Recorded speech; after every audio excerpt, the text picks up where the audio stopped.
The philosopher Kierkegaard said that life can only be understood backwards, but it has to be lived forwards. I think that's true of collective life as well as individual life. And I have a feeling when we look back on this moment in human history, the teachers' strikes that have been taking place around this country will turn out to have been deeply significant. I hope that they will turn out to be kind of a turning point in American labor history. Our next guest has been covering those strikes. Eric Blanc writes about labor movements past and present for Jacobin magazine. He is a doctoral student in sociology at New York University, and he joins us now. So first of all, Eric, thanks for coming on the program. Yeah, it's great to be on here. Really exciting times. Yeah, very exciting. So we had the teachers' strike in West Virginia. Now we've got the teachers' strike in Oklahoma, talks of strikes elsewhere, rallies, sickouts, as you write, in defense of public schools, spread to Kentucky, Arizona, Wisconsin, and beyond. You're covering this story. What exactly is going on here?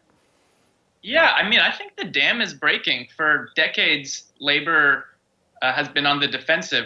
There's been attack after attack and really remarkably little in the way of response. The union leaderships have focused on lobbying the Democrats, electoral politics, not strikes. This is new. This is really new. And really what I think we're seeing is a revival of the type of militancy, workplace action, grassroots labor movement that we haven't seen since the early 70s and in some ways since the 30s. So the accumulated problems of public education and privatization and austerity generally reached their breaking point. I think that's what we're seeing across the country. Yeah, that's a really interesting observation, the observation about the breaking point. You know, as I've looked at private sector union trends, of course, we've all seen that over the last half century, union membership in the private sector has declined drastically. And it's been in the back of my mind, and I love your thoughts on this before we get into the specifics of the teacher strike, since you studied labor history as well. I've been feeling sort of on a gut level for years now that what we really ought to be doing, those of us who are concerned about labor rights, workers' rights, is looking back at eras like the 1930s and even earlier, the 19th century, the last Gilded Age before the one we're in now, and kind of with a simplistic, way to express it, whatever they did then, we kind of got to do it again because we're that much behind, under the pressure of the anti-union forces right now. First of all, does that make any sense to you? Oh, I think that makes complete sense. Really, what's remarkable about the current moment is that in some ways it harkens back to before even the 1930s when unions weren't really legalized in any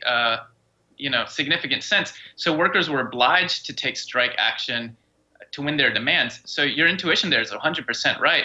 And I think what we're seeing with the spread of right to work, the anti-union legislation that's already passed in many states and that's going to get extended most likely under the new Supreme Court, what that means is that the forms of labor management cooperation that lasted for decades, really from the 30s, late 30s, up until arguably the present, are breaking down. There isn't the space if you make unions illegal or semi-legal to really have the kind of more mundane forms of slow bargaining that prevailed for a long time. And so workers are obliged, if they want to win their demands, to take the type of action that we're seeing in West Virginia and Kentucky and now in Oklahoma in particular.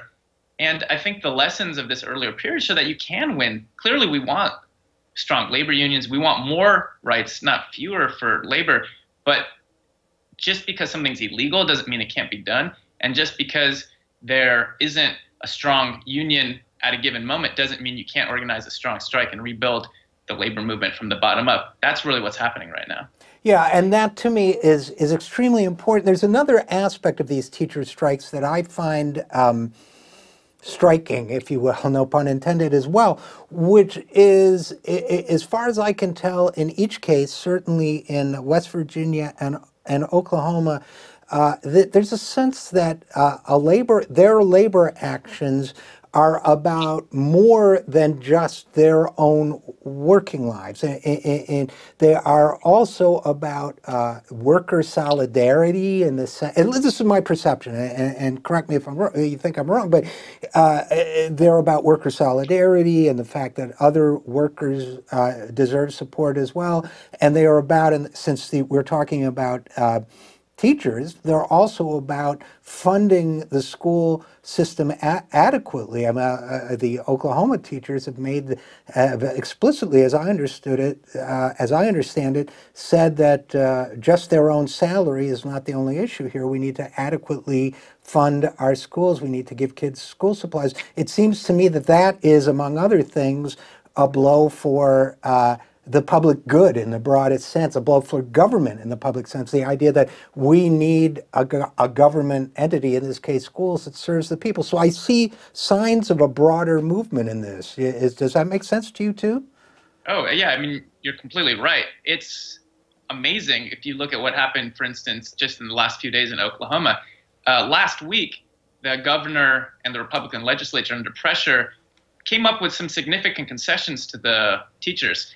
They gave them a $6,000 pay raise. That's not a minor win. A lot of us thought, well, what's going to happen now? Are they going to go back, or are they going to call it a day? And instead, the union, under pressure from below, and then also just because they realized the necessity to keep on fighting for funding, decided to continue with the walkout, to continue with the strike, and pivoted towards making the main demand now public funding for schools. And so this whole week, what the protest has been about hasn't been pay raises. It's been, we need funds for our students. We need funds for our state public sector generally. And it's really a new phenomenon in labor that you haven't seen for a while, because traditionally you'll have unions will just fight for their own members. And it's one of the reasons why they lost, a lot of support, because it was seen as a, quote unquote special interest. But now, if you have a labor movement and unions that are fighting not just for their own members, but really for the working class as a whole, that brings back the type of mass action, the type of solidarity that we haven't seen for so long. It's very inspiring. It's also very dangerous for those who are in power, because it's harder to isolate unions when they're fighting for everybody. And that's why right now the teachers every day get more support. You have student walkouts here in Oklahoma coming out to say, teachers, don't back down. We have your back. We want you to keep on fighting because you're fighting for us. I find myself crying periodically throughout these protests, and a lot of people are. It's very emotional. It's really kind of a beautiful thing to see, types of potentialities of human collective action that don't always get manifest. It really gives a lot of hope to many of us. Yeah, I do find it also extremely moving, and I think that, of course, we also have a political debate right now that pigeonholes states and peoples and populations, and we're talking about Oklahoma, which is not considered, a big liberal state, and of course, this is not necessarily a liberal phenomenon. It's a working people's phenomena, but it seems to be transcending all of that. Eric Blanc, you're a student of sociology, and one of the things that, and a teacher of it, I assume at this point too, as a grad student, but one of the things that strikes me, that I ponder about all of this too, is the kind of virality, the kind of transmission of where do the ideas come from? How do they percolate into a mass movement? How do they appear first in West Virginia and then in Oklahoma and then in Kentucky? Any thoughts on that aspect of it? Yeah, it's a fascinating question. I would say you have to maybe start with West Virginia. Well, why did it start in West Virginia? Well, I think there's two reasons.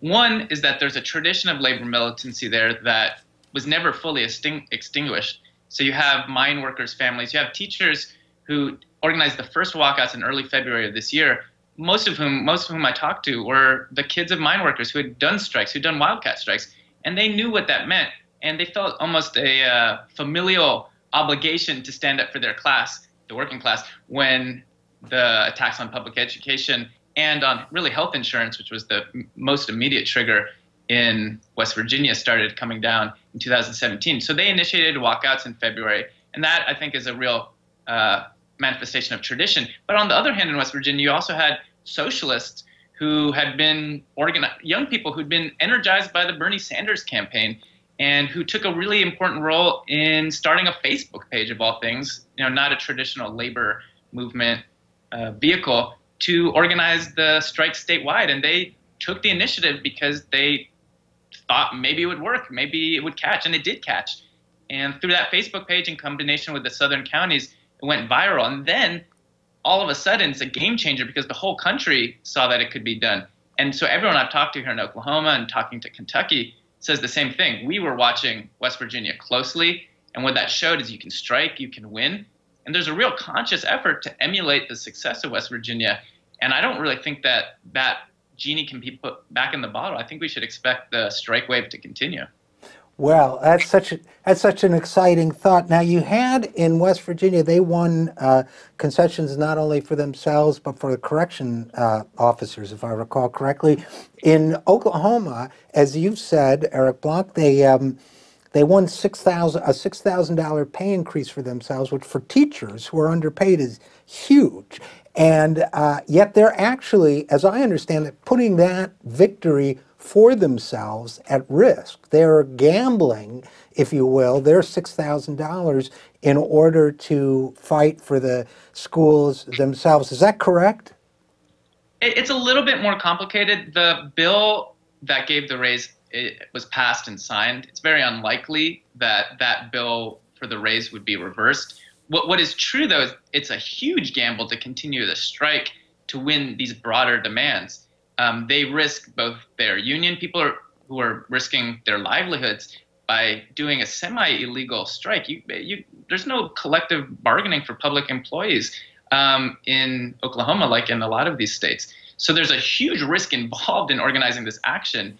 Whether it would lead to a reversal of the pay raise is hard to say, but what's certainly clear is that by taking this action and continuing to fight, it's putting in jeopardy a lot of potentially their support if it backfires, and potentially individual people's jobs. At this point, they have the momentum still, and I think they are expecting to win more concessions, but it remains to be seen how far that goes. So would you say overall, Eric, since you cover the labor movement, would you say overall your mood is one of optimism or pessimism or watchful waiting? How are you feeling? Oh, well, this is the most optimistic I've been in a long time. It's hard not to be optimistic. It's everybody here. It's almost the excitement is palpable when you're surrounded by tens of thousands of people who've gotten empowered, who feel like they are making history, who feel like the whole country is watching them, the whole world is watching them. We get dozens of messages from all across the country. People are sending money to buy pizzas here in Oklahoma or in West Virginia. There's a real sense that history is being made, that change is possible when workers take action. I've never been more excited about labor. I think that anybody who has any support for the working class or hope that labor could revive should be ecstatic about the situation, and should also try to see what we can do to spread that message, to spread that movement beyond, because I don't think you're going to be able to reverse the attacks on public education just within a few states. This is really a bipartisan national agenda to privatize public education, to attack all workers in different sectors, private or public. And so really we're going to need a national movement.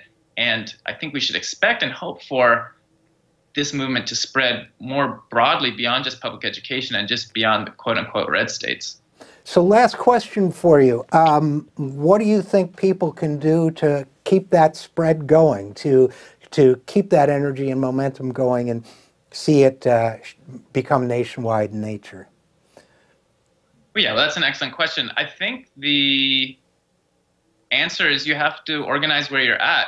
The most immediate thing that comes to mind is teachers everywhere are under attack. This is not, as I mentioned, specific to this or that state. And because of that, we've already seen actions. Even just today, there was a walkout in Washington, D.C., which is remarkable. So the real task for people who want to defend public education, at this point, whether it's students or teachers or community members, is to support those types of labor actions happening in the cities or towns where they live. So solidarity with Oklahoma and West Virginia, spreading it on Facebook so people hear about what's happening, because there's power and inspiration. That's important. But ultimately, it's going to come down to organizing where all of us live, wherever we're at, around similar types of demands and similar types of actions. Well said, and to which I would only add, and to continue to build a sense of worker consciousness and understanding that we are all, most of us, are working people in this country, and that as working people we have interests in common that we should be fighting for. So unfortunately, we're going to have to leave it there, but Eric Blanc, a labor reporter for Jacobin, thanks for the great reporting, and thanks for coming on the program. Thanks so much. This was fun.